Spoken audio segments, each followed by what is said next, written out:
VGK finally scores some goals but falls to the Edmonton Oilers 5-4 in a shootout last night in Edmonton. We break down the latest Golden Knights defeat and why Bruce Cassidy was so positive, putting a positive spin on the road loss that comes up ahead right here on Locked On Golden Knights. You're Locked On Golden Knights, your daily podcast on the Vegas Golden Knights, part of the Locked On Podcast Network. Your team every day.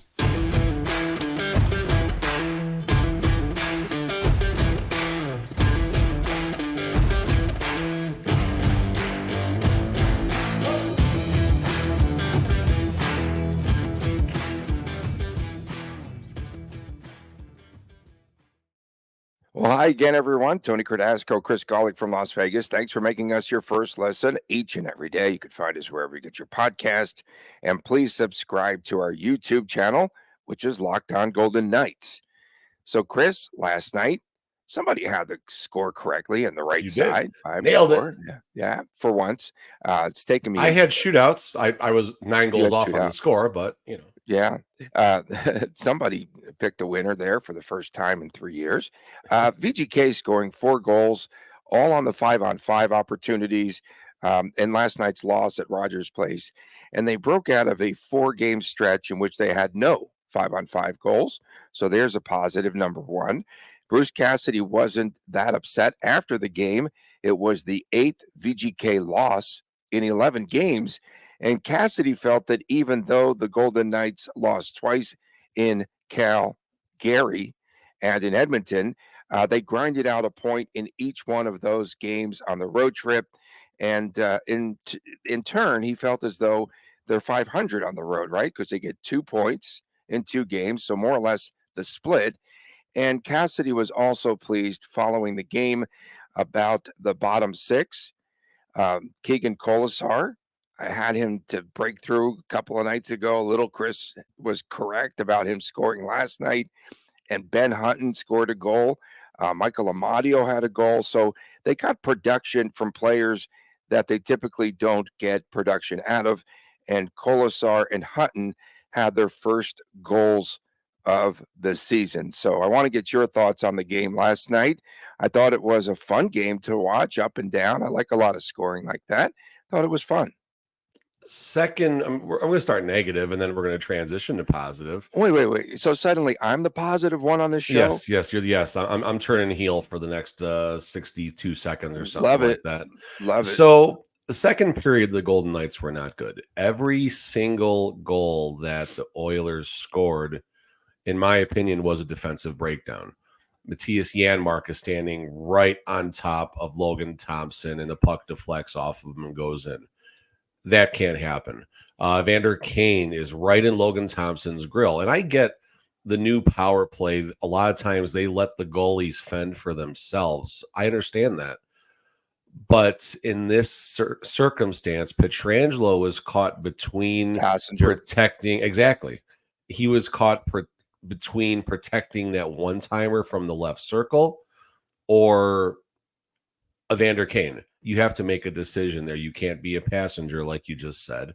What was the other goal? The first goal off the face-off circle. I mean, Red Howden loses a face-off. That's not a breakdown, just a bad goal that Logan gave up. What was the other goal here? Let me think. Oh, yeah, McDavid, the breakaway. Jeez. McDavid, yeah, that's a cheat. You're going to stop that. You're not going to. But it can't happen. So it's a 4-on-4. You have 3 goal. You have 1 Golden Knight defenseman joining the rush. The puck rims around the back of the glass on the missed shot. Stone can't stop it. Yeah, Stone. And White Cloud overcommitted. Stone did not give that the best effort, I felt. I mean, it's a tough thing to do. It came fast, and he couldn't get his body. I don't know if it was a lack of effort as much. It was just it happened.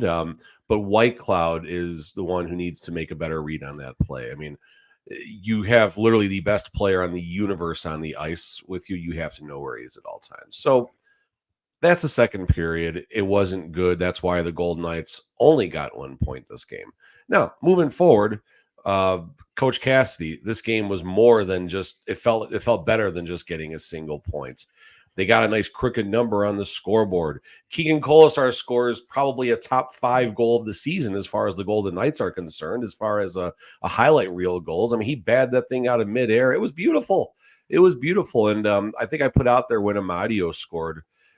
I don't think anyone makes me happier seeing them score on this team than Amadio. I love how hard he works, and I love to see him rewarded. I love that he's on pace for a career best 38 to 42 points. I love everything about Amadio's game, and I like the fact that he was able to finish one in a high danger circumstance. It was a busted play. Edmonton completely foobarred their face-off coverage, and here's Amadio wide open right after the puck gets dropped, and he buried it. I mean, it was a good backhand. So a lot of positive. I'm sure there's more. Yeah, and Stone also had a really nice deflection in that game in traffic between 2 defenders, which I thought was It's a not good just the stick. deflection. Is that a good it's stick or it's what? a great stick, but it's not just the deflection, Tony. It's the battle to the front of the net. What was that Ekholm? I think he just pushed right in front of Skinner right there. Like, there was so much to love about that goal. Yeah, that was really good. Logan Thompson continuing to struggle. He gives up that one Continuing to short side struggle, goal. but keep going. He's not Okay, but the continuing guy's to lost struggle. 5 straight, man.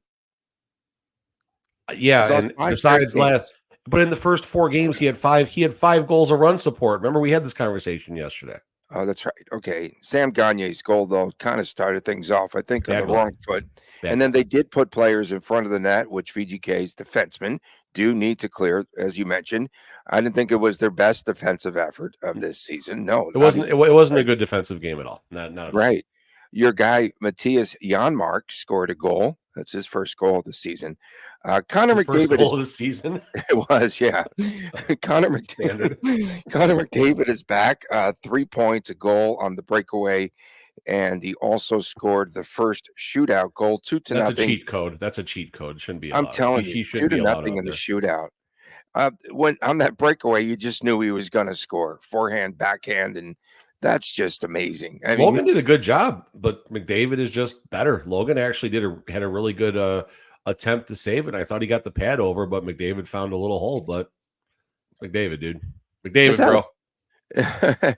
is that a big positive for the VGK in just stealing points like that, you know, in the last 2 games on the road? And now I think the positive spin again by Cassidy was, hey, we're 500 on the road because we won, you know, we didn't win any games. We're 0-2, but we got 2 points, and good teams are able to steal points like that. After the Dallas game last week, Cassidy made the comment, the old 500 on the road, I guess. But then he said we expect to be better than a 500 team on the road. So let's just assume for a second the Golden Knights only get a point in Vancouver. We didn't really talk about this prior to the road trip, maybe a little missed by us on the podcast, but we should have talked about what success would have looked like on this Canadian trip. And I would have told you 3 points. 3 points. The team is in a weird spot right now. They're in a scoring drought, not a slump. If they get 3 points on this tough Canadian trip, it's cool, and they'll come back home and reconvene. So now the Golden Knights are in position to get 4 points. They get 4 points on this trip, considering how bad things were in Cal. 1, 2, 3. Gary, considering how the first 53 minutes of the Oilers game went. If they find a way to get 2 points, I don't care if it's shootout, overtime, whatever, 6-5. I don't care how it happens. If VGK gets a 4th points on this Canadian trip, that's a blank good trip right there. That's a really good road trip and something to build on. We'll talk about Mark Stone's comments, obviously, in the next segment. It's right up there on the board. It is. And I got to give a shout out to Jan last night for coming over at the UNLV basketball game and blasting me about William Karlsson. That was awfully nice. Yes. Made my night. Yeah, yes. for sure. I love it. I like Jan. I like Jan's good people. Coming up next, Mark Stone, hi, Jan. captain, and said that this was a game that VGK was able to bank some points in, and they continue to do so, and that's going to help them in the long run. Says it right there on our rundown. We'll be back with more right after this on Locked On Golden Knights. I think I'll start off with Mark Stone scoring a hat trick, perhaps, like he did, of course, last year. I'll put it down there on the bottom too. Okay, I got it. If VGK wins the Stanley Cup again, yes, all possibilities. And if you want to win 100 times your money, then you need to play daily fantasy hockey, and that's on the app called Sleeper. These are all the possible scenarios, perhaps, for the season. You have a chance at winning big, and you need to play the daily fantasy hockey on Sleeper as the official daily fantasy app of the Locked On NHL Network. Sleeper is our top choice for daily fantasy sports, especially daily fantasy hockey. With Sleeper, you can win up to 100 times your cash in daily fantasy hockey contest. And it doesn't take very long to put in your entries, just about a minute. There's a lot of studs out there. We see Connor McDavid on the comeback trail. Jack Eichel still banking points. You could say that. All you need to do is to pick up more or less on the stats for a lot of the stars around the National Hockey League. So choose the stats like goals, assists. You have plus minus, which you really like, and much, much more. You heard us, VGK fans, 100 times payouts on Sleeper. So start paying attention and get your picks right so you could win big. Use the promo code LOCKEDONNHL. You can get up to $100 match on your first deposit. That's right. Terms and conditions apply. That's LOCKEDONNHL. Make sure that you use Sleeper and check out the terms of use for details. Welcome back, Locked On Golden Knights. Tony Cardasco and Chris Golick from Las Vegas. Thanks for making us your first listen each and every day. We appreciate you doing so. And make sure, don't forget about WTF, What the Friday. We're back on a normal routine with that. WTF1. I had to go to the strip yesterday, Chris, okay? How was it? They still have the trussing up. There's just, they said 6 to 8 weeks to take down this stuff for Formula One. I went and got dinner for us last night. I live off Horizon and Horizon Way on that end of town. And Horizon Ridge is down to one lane going all the way up the hill to Horizon. Gosh. The Horizon exits is down to one lane. So instead of me coming home up like the regular way, the bridge was all backed up. So I actually went like all the way up to Gibson, went all the way down to College and around. And really, yeah, the construction in my neighborhood now, there's just no stopping it. But yeah, it's pretty much a mess out there still. So we could throw that in WTF1. And don't forget, Saturday mornings, Chris show. That's the YouTube exclusive that you should watch. What were you going to say? You had something? Yeah, no, I do got something. I'm glad you gave me a second there. So we talked really fast about the point totals for the Golden Knights for the month. Do you remember that conversation? 16 and a hook, and I took the under at 16. You took over. You said 17. I thought I put 15 and a half, and I thought I said 16. And it was no, like 16 and a half. 16 and a half. Okay. Yeah. Okay, fine. Point being is you're banking some points right now. Where are we at? 13 points. No 13 way. points on the month. And if the Golden Knights win, get 2 points any way, shape, or form, be 15 points on the month. So I took under. Yeah, no, point being is we had a pretty good read on how this month was going to go. That's pretty funny, actually. So, yeah, that's good. At least we hold each other up to our predictions here. We have accountability on this show. We have accountability. Speaking of accountability. And sustainability. I think Mark Stone must have ripped the team between the second and third periods based on the post game. He just said we all need to do more. And he also said in an 82-game season, all of the points that you could pick up matter. And comes down to the final game a season ago. He's right about that. He said that even though they're not winning, this is a club that is still finding a way to bank points. It's very important for the VGK, and it's also important now. They have, I think, 4 games in hand against the Kings, and you also have the Canucks closing ground, and the next game coming up tomorrow in Vancouver becomes a more important game. They could come back from that game in second place, but again, they're banking points. Yeah, I mean, it's a terrible pun, but there's a little bit of fool's gold right now when you do look at the standings. The Golden Knights 23 games to the Kings 19, 32 points, which is top, actually, I think, in the NHL at the moment. It's top in the NHL, but as far as points percentage, just in the West, 1, 2, 3. They're like 4th in the West and 6th or 7th overall in the league. So it's a little bit strange the way the schedule is shaken out right now. But point being is they're still got 30-something points, and they're not in a bad spot. But so along with Mark Stone's comments, he started, saying these points matter. They won the division with it was 1 or 2 points or something like that. Went down to I think the 81st game technically last season.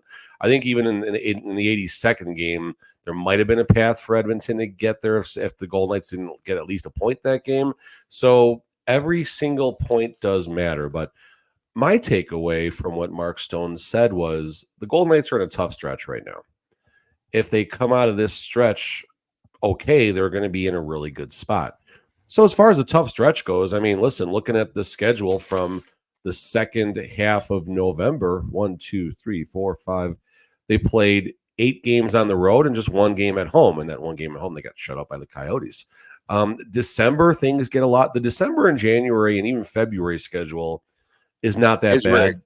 It's rigged. It's March and April, obviously, things will get extremely intense. So the Golden Knights get some time to, decompress and kind of get help, whatever it is that happens when there's some time off between games. So basically, Stone feels better days ahead. I got my sticky notes here from right before he went live writing about it.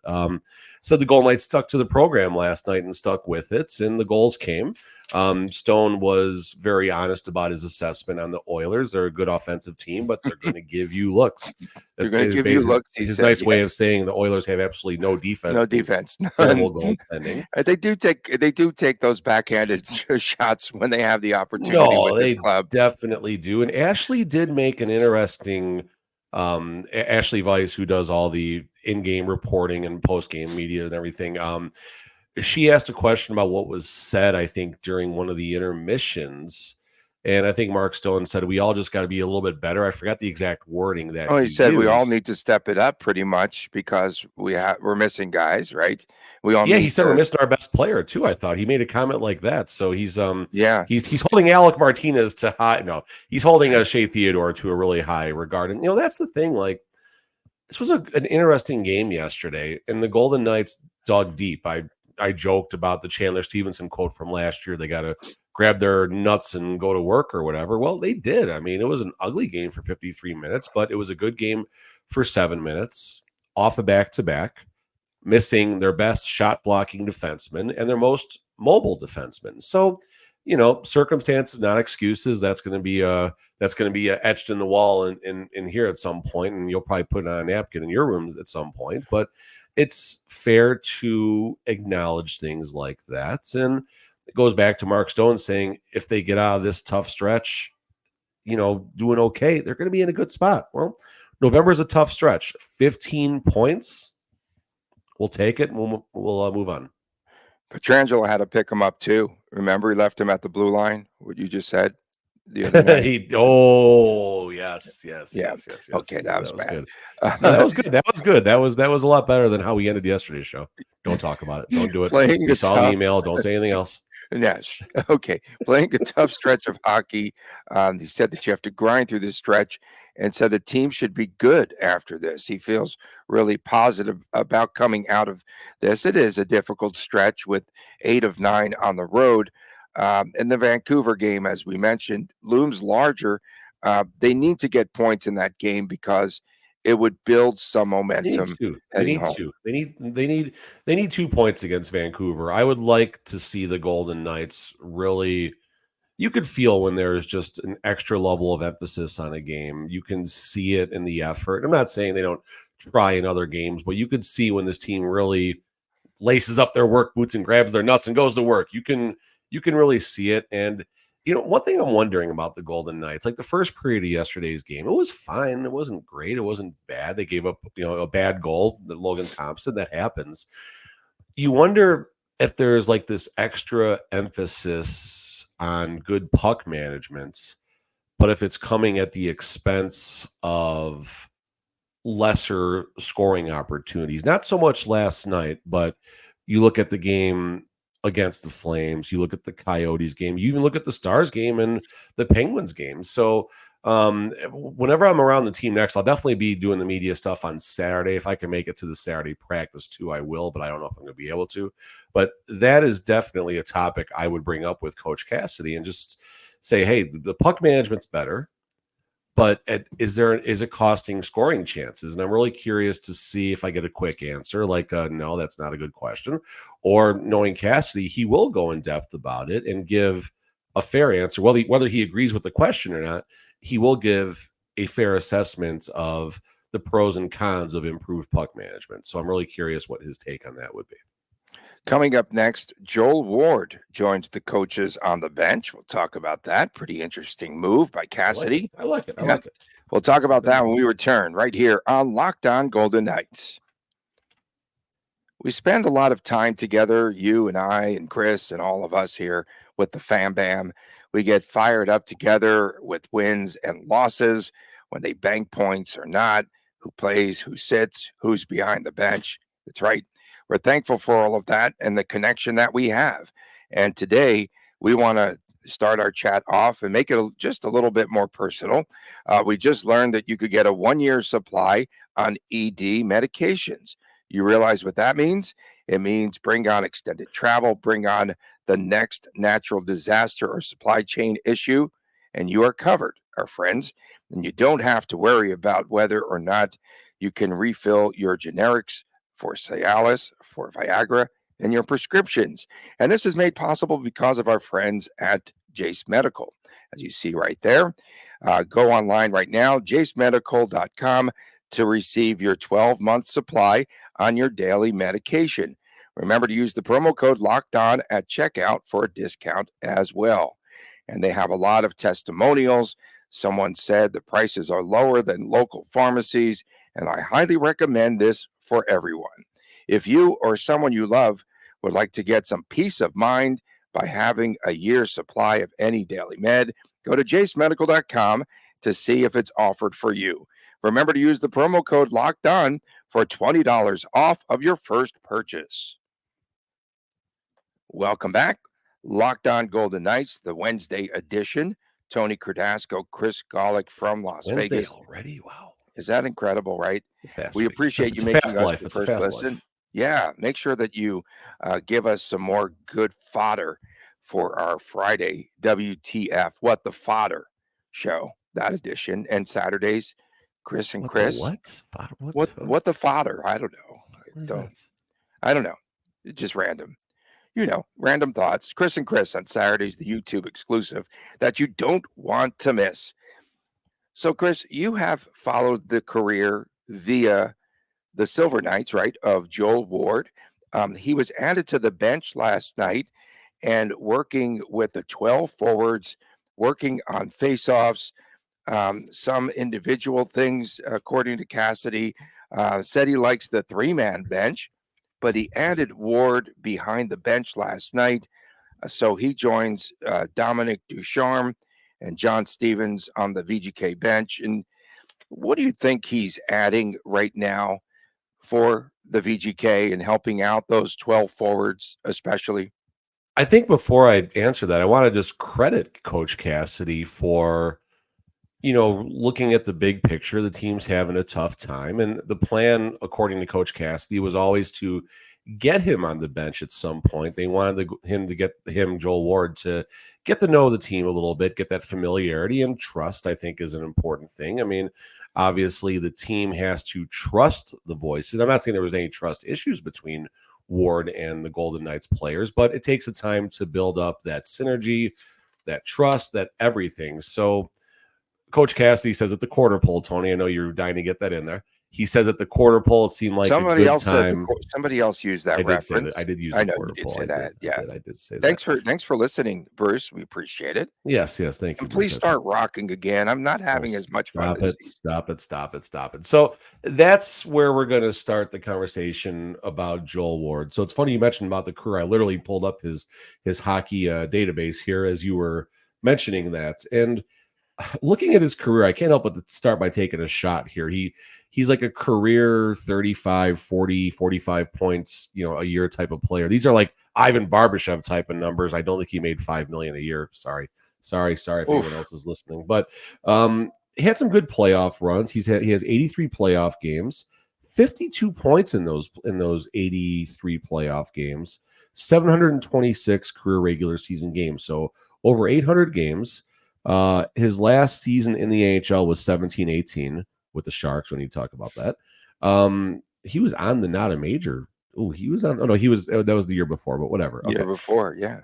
so took a year away from the game, at least from the professional standards, and he joins the Silver Knights as an assistant for 3 seasons, and here he is up with the Vegas Golden Knights. So this is a lot similar to the career path of Ryan Craig. Ryan Craig, I believe, finishes his career either with Columbus or Tampa, and picks up the phone from Kelly McCrimmon, who I believe has history with him going back to the Brandon Wheat Kings days, and says, "Hey, how about coaching? How do you want to be an assistant coach with the Golden Knights?" Kind of how the general manager in the movie Major League called up Lou Brown when he was at the tire shop asking about managing the team. And I don't know, Charlie. I got a guy in the airline about some white walls, but we can talk about movie quotes later. So it's a good move by the Golden Knights to mine this type of talent, I guess is a good terminology to use. They're going to groom Joel Ward the way they want him to learn the game as far as being a coach, but he'll also be able to become his own type of coach. And the Golden Knights, I always wondered, because I see him up in the press box every intermission, walking around and like, why isn't he down behind the bench? Because he was behind the bench in some of the preseason games, I believe, if I'm not mistaken. And then he's been up in the press box. So it's a good move to kind of keep on rambling a little bit longer here. You did say Cassidy prefers the 3-man bench for space and everything. I thought he said TV time. And TV time. I don't think he cares about that. So it's a good move. And listen, is it a coincidence that the Golden Knights put up a 4-spot last night? I don't think so. I think Joel Ward does get some credit for that. And, maybe the Golden Knights can hang a nice crooked number against the Canucks and a tough goalie in Thatcher Demko on Thursday. And if that happens, Joel Ward is the hero of the day. And he took the spot of Misha Future Endeavors Donskov, right? Didn't he take his spot? Okay. But the one thing that Cassidy did say was that he feels as though, because he said semi-recently, which you said 2018, Joel Ward was a player. And so the players can relate to him. But that's still 5 years ago. But that's something that's important. And, that's something that we've heard Kelly McCrimmon allude to before. We've heard other teams allude to bringing in these coaches that are just fresh out of the NHL. So there is that voice, if you will, between player and coach. It's, if you're looking at a corporate environment, you got the big boss, and then you got, managers and supervisors. And sometimes the line level employees would rather talk to a supervisor and a manager. And then the conversation happens from how the team is feeling. It comes through the coach. So, maybe that's what you have a little bit going on there. And I think it's great. We still hear no issues about concerns on the Golden Knights bench, about trouble in the locker room, about, people. Listen, ever since kind of go off the rails, ever since Pacioretty left, it's been a much more positive locker room. Oof, that's rough. It's fair. Jonathan Marchessault, even Cassidy kind of threw in a semi-dig the way that only Cassidy could do. It's like, and Marchessault was there, and he normally, puts the puck in net.